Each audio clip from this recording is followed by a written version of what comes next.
This next example has us integrating x times e to the power of 2x dx. So again, we just want to kind of do a mental check.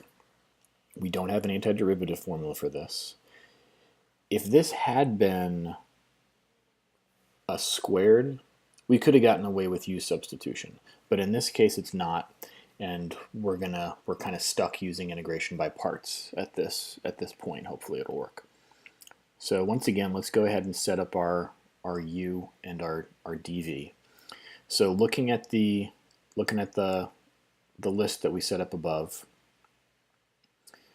we should choose the exponential function for our dv. So let's go ahead and pick that. So for dv, we're going to have e to the 2x times dx, and our u is just going to be good old x. So now we differentiate u to get du is equal to dx, and then we integrate dv. And technically this is a u substitution, but remember we talked about this formula that the integral of e to the power of k times x dx is just going to be 1 over k e to the kx plus c. So we can use that to give us our v here. So this is just going to be 1/2 e to the 2x. Alright, so now we'll go ahead and we've got all of our parts, and now we just go ahead and we set up our integral. So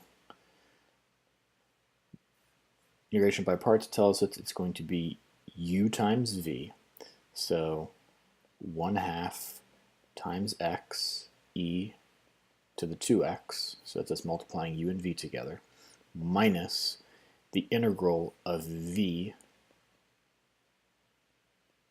du.